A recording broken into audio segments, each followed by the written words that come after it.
Sudah tertarik sama Suzuki Fronx? Tapi tunggu dulu, karena kita lagi bawa Suzuki Fronx yang tipe GX. Persis di bawahnya tipe SGX yang paling mahal, tapi ini lebih worth it. Kenapa bisa begitu? Ikutin terus videonya.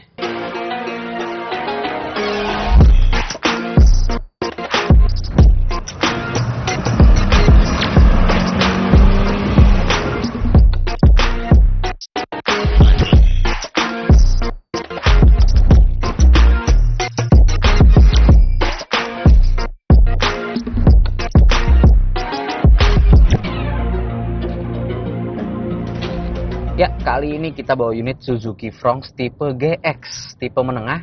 Jadi di bawahnya SGX, tapi di atasnya tipe GL. Bedanya apa aja sama tipe yang SGX paling tinggi, itu cuma paling di fitur ADAS-nya, nggak lengkap.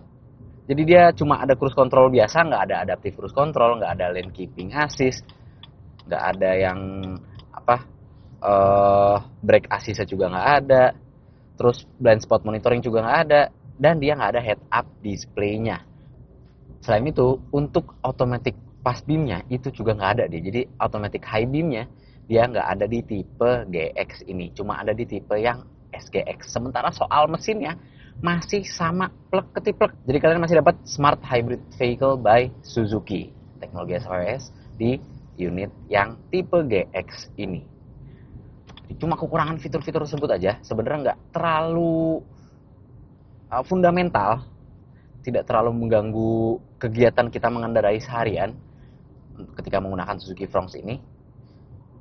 Tapi dengan perbedaan harga yang lumayan signifikan ya. Jadi kalau yang tipe GX ini di 293 jutaan, sementara kalau yang tipe SGX, kalau yang single tone itu 319 juta, kalau yang dual tone itu ya, two tone, dia bisa sampai 321 jutaan. Lumayan signifikan. Sebenarnya ini lebih worth it, jujur.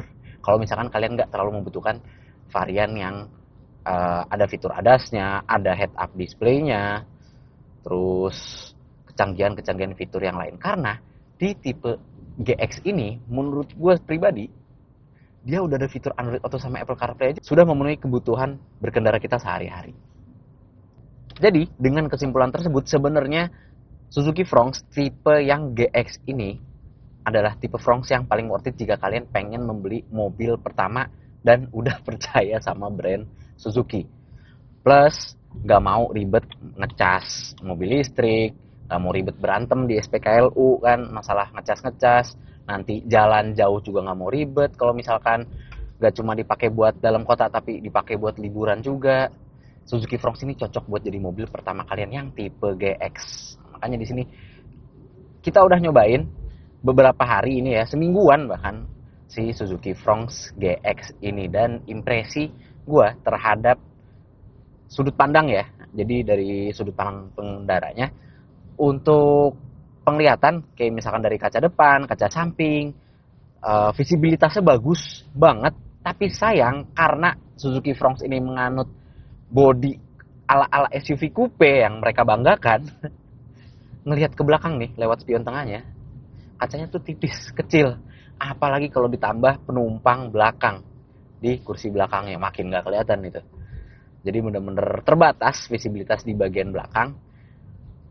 Plus karena desain SUV coupe-nya itu, kemarin kru Autonet juga sempat numpang di Suzuki Fronx ini. Dan menurut mereka, interiornya ini persis sama Baleno. Jadi yang bagian belakang agak claustrophobic buat yang tingginya 170 cm ke atas. Headroomnya nggak terlalu lega, legroomnya juga nggak terlalu lega. Jadi ini istilah kata Baleno dijadiin crossover Fronx jadinya. Mungkin ini emang bener-bener untuk menghentikan Baleno dan juga SX4. Jadi disatuin satu paket gitu ke dalam Suzuki Fronx ini. Itu soal visibilitas sama kapabilitas penumpang belakang. Sementara kalau misalkan dari sisi pengendara nih ya, setirnya sudah tilt jadi bisa menyesuaikan. Terus pengaturan kursinya lumayan fleksibel ya, lumayan banyak artikulasinya, jadi bisa naik turun, bisa maju mundur, bisa reclining. Jadi kalau kalian mau berkendara ala mobil sedan yang mendelep banget ke dalam mobil, in-car banget, itu bisa di Suzuki Fronx ini. Tapi kalau mau berkendara yang commanding ala-ala SUV yang tinggi, itu tetap masih bisa di Suzuki Fronx ini. Jadi nyesuaiin banget sama pengendaranya. Mau itu yang udah sering nyetir, mau itu yang baru pertama kali nyetir pun, Suzuki Fronx ini enak buat dipakai harian. Oke, sekarang lanjut lagi. Gue pengen bahas langsung soal mesinnya, K15C. K15, mesin yang sangat umum dipakai sama Suzuki Indonesia. Yang nggak pakai mesin K15 cuma 2 di Indonesia. Mobil ya, Suzuki itu APV sama Espresso. Sisanya pasti kodenya K15. Entah itu B, entah itu C, pasti K15. Sampai ke Jimny pun yang udah all wheel drive, 4 wheel drive ya, itu tetap pakai K15B. Jadi ini memang artinya terbukti kalau mesin Suzuki itu bisa dipakai di platform mobil manapun sebenarnya, walaupun tetap tergantung sama ukuran mobilnya, balik lagi ya. Tapi ya ketahanannya pun juga sudah terbukti pasti. Dengan mesin yang sudah dipakai di berbagai macam bentuk mobil, itu artinya mesinnya bagus. Dan terbukti di Suzuki Fronx ini ya, tenaganya, keluaran tenaganya bisa sampai 99 horsepower dengan torsi hingga 135 Nm. Terkesan kecil, tapi karena bantuan dari Assist Smart Hybrid Vehicle by Suzuki-nya, sehingga kalau misalkan kita akselerasi nih ya, tiba-tiba dia dibantu sama motor listriknya. Oke, emang nggak terlalu berpengaruh ya sistem mild hybrid itu, paling cuma nambah 0,5 km per liter, atau paling seirit-iritnya bisa 1,1 km per liter nambah dari konsumsi bahan bakar yang pakai mesin doang. Tapi setelah gue pakai hingga 200-an kilometer ini, dia bisa mencatatkan angka sampai 19 km per literan loh.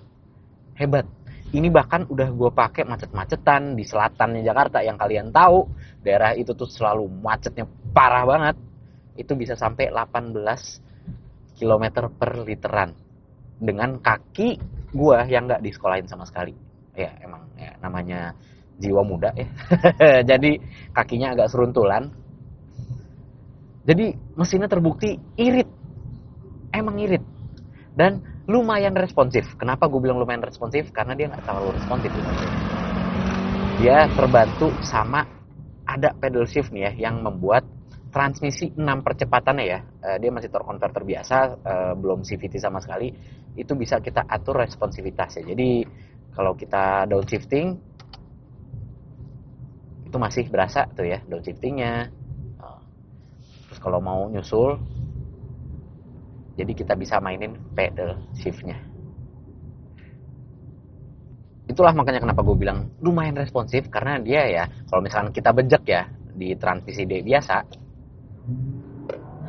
agak lama building up speednya.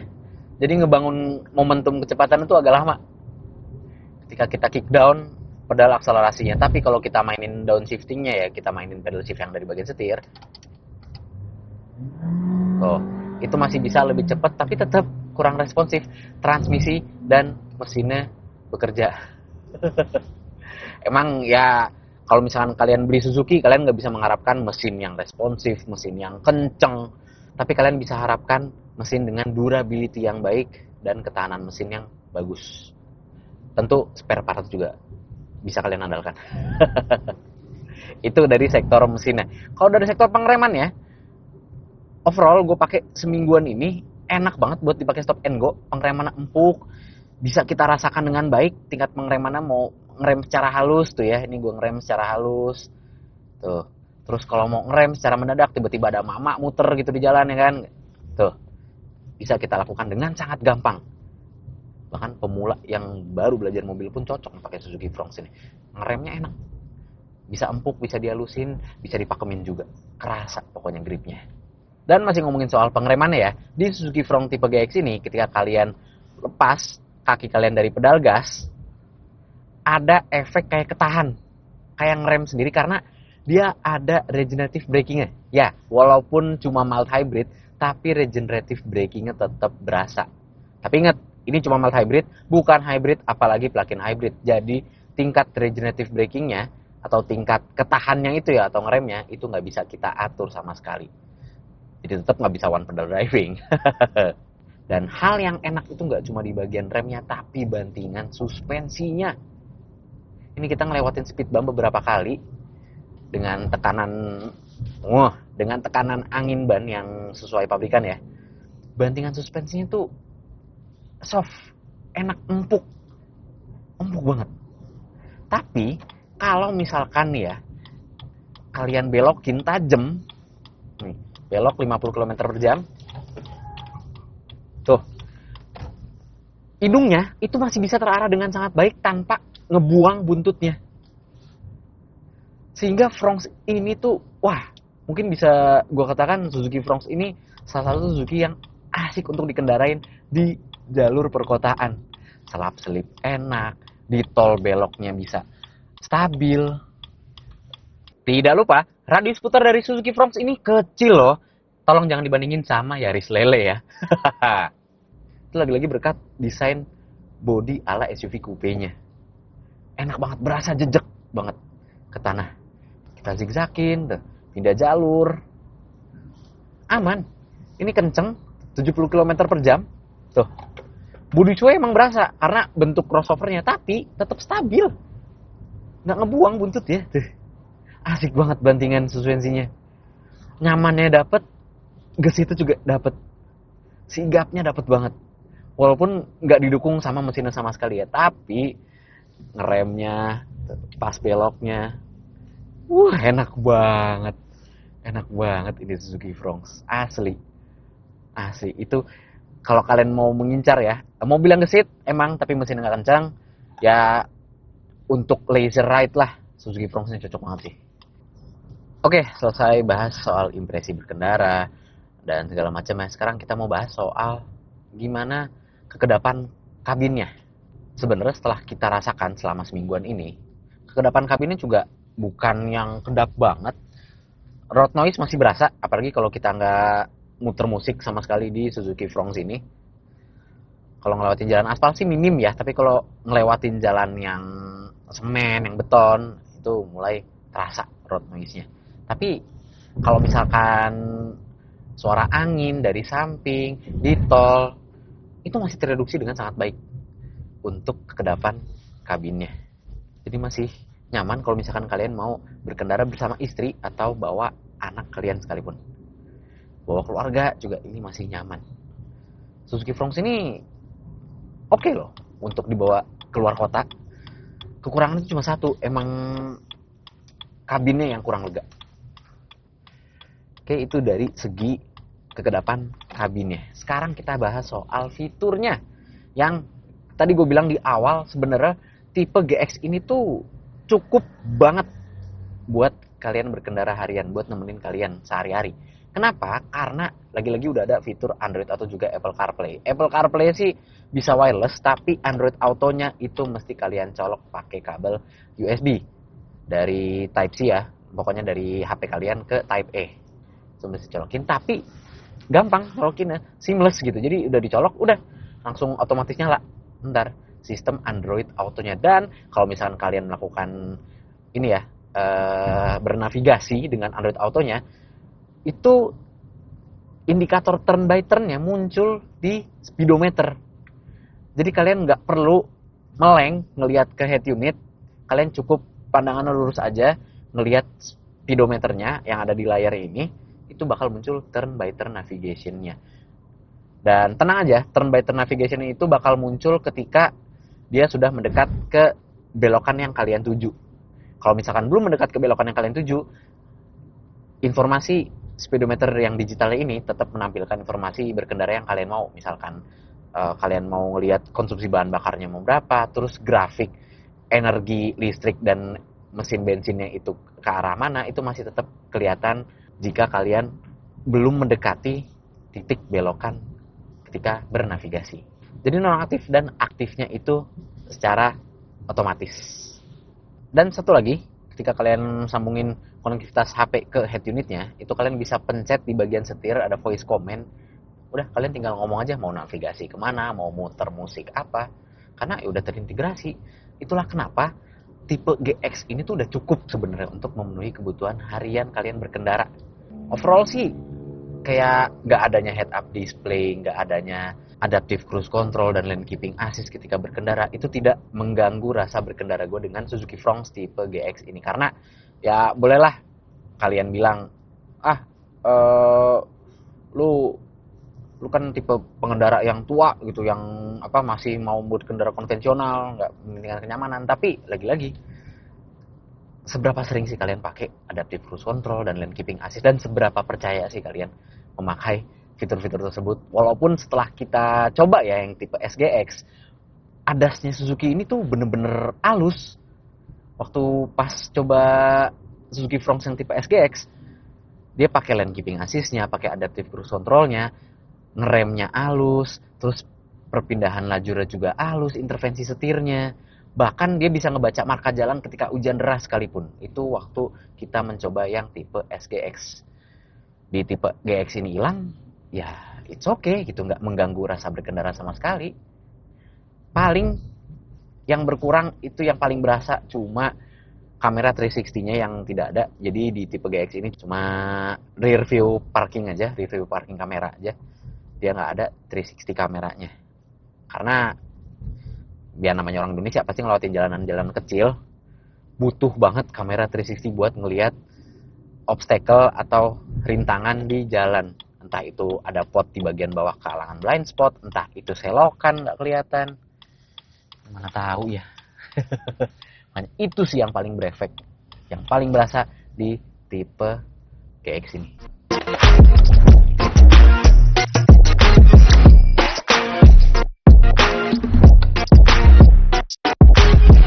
Oke, jadi itu dia kesimpulan kita mengendarai Suzuki Fronx tipe GX yang satu ini.